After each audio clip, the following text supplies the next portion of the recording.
Namaste, my dear students. First of all, a very great applause to all of you who appeared for your evaluations and for your Google Meets regularly. Keep up the good work. And from today, we are going to start with a new topic in English, and the name of the topic is the woodpecker. Yes, let's get started. So, the woodpecker is a very sweet and little poem, and it is written by Elizabeth Maddox Roberts. Now, we will see what kind of a bird is this woodpecker. क्या interesting facts हैं इस bird के बारे में and ये क्यों बाकी bird से इतनी यूनिक है, इतनी डिफरेंट है. We will check out quickly on some facts. And we will start with the sound of woodpecker. Okay, the making of sound is the speciality of this bird. Okay, the woodpecker makes a very drumming sound. We will hear to that sound. So did you see how many times in 1 second, एक second में कितनी बार woodpecker peck कर सकती है. Peck means to go and hit its beak on the surface of a bark of a tree or any kind of surface. Okay, and ऐसे वो जब pack करती है अपनी बीक से सरफेस को जाके टच करती है तो वो जो ड्रमिंग साउंड आता है, you know, it's very unique and it is not natural. वो खुद नहीं करती है, बट जब वो किसी को हिट करती है तब ये ड्रमिंग साउंड आता है. And there are some reasons कि वुडपेकर ऐसा क्यों करती है. And you know, it is very quick. वो 1 second में 20 times peck कर सकती है. So she is very quick. And more than that, वो ये इसलिए करती है ताकि वो अपनी नेस्ट बना सके, एक हॉलो स्पेस बना सके, अपनी नेस्ट बना सके, and you know, to eat something. Okay, for example, it is an omnivorous animal. Okay, bird I mean. Okay, so it is an omnivorous bird. It eats insect as well as it likes to eat berries. The Woodpecker. It is a poem by Elizabeth Maddox Roberts. So I am reading the first paragraph. The woodpecker pecked out a little round hole and made him a house in the telephone pole. So my dear students, you can see in the picture किस तरह telephone पोल पर, मतलब इस power पोल पर woodpecker ने एक nest बनाया है अपना. ओके, एंड नेस्ट किस तरह बनाया है. एक्शन वर्ड क्या है, peck. Okay, it is pecked using its beak. Peck मतलब वो अपनी चोंच से, अपनी बीक से बार बार उस सरफेस पे, वुडन सरफेस पे हिट किया एंड उसके बाद उन्होंने खुद अपना नेस्ट कंस्ट्रक्ट किया. Okay, and it is not easy, it is very hard, but उनकी जो बीक होती है वो बहुत स्ट्रांग होती है.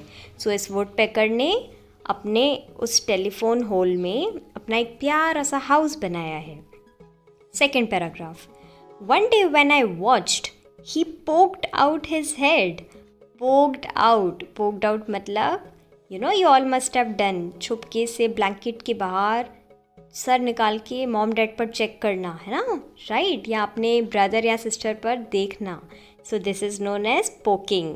Okay, so one day when I watched, जब पोएट ने एक दिन देख लिया एकदम से टेलीफोन पोल की तरफ, तो उन्होंने देखा कि ये जो वुडपेकर है वो बहुत ही प्यारे तरीके से सिर्फ अपने हेड को उस पोल के अंदर से बाहर निकालता है. And he had on a hood and a collar of red. Okay, and he had on a hood and a collar of red. And उनका अपीयरेंस कैसा था, उनका अपीयरेंस मतलब वो दिख कैसा रहा था वुडपेकर. ओके, वो उसे लगा, पोएट को लगा कि उनके पास एक रेड हुड है. हुड मीन्स, हुड एक टोपी होती है जो हमारी टी शर्ट से अटैच्ड होती है. ओके, स्वेट टी शर्ट से. सो जो उनका हेड होता है, okay, the upper part of the body, जो हेड होता है वो रेड कलर का होता है. सो पोएट को लगा कि उन्होंने एक रेड कलर का हुड और एक कॉलर पहन लिया है. Third paragraph. When the streams of rain pour out of the sky and the sparkles of lighting go flashing by.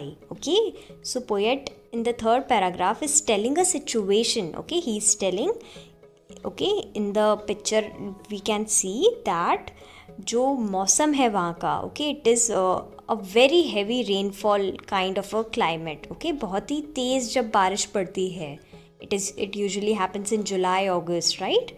तो फिर आपने देखा है आसमान में बहुत ज़ोर से बिजली कड़कती है, and it becomes very difficult for animals and specially birds who fly in the sky, right.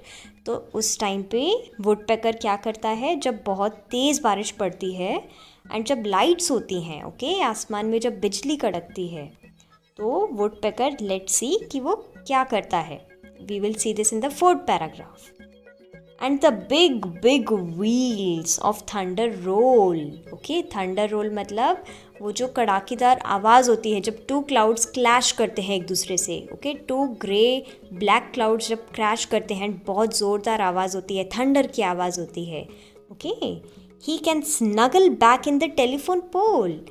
अब ये जो प्यारा सा नेस्ट बनाया है, जो प्यारा सा हाउस बनाया है, तो वुडपेकर अपने इस हाउस के अंदर जाके स्नगल करता है, मतलब जाके, ओके, वो नेस्ट में जाके छुप जाता है, and he takes his warm place. Okay, so this is a poem written by Elizabeth Maddox Roberts. I hope you really enjoyed and we learn one thing, okay, the beauty of nature, how birds and animals survive by themselves, okay, वो किस तरह अपना nest create करते हैं independent होके। So I think so we have this to learn कि हमें भी लाइफ में, ओके, खुद अपनी रिस्पॉन्सिबिलिटी ले लेनी चाहिए एंड इंडिपेंडेंट बनना चाहिए। So I hope you enjoyed this little short poem and see you soon.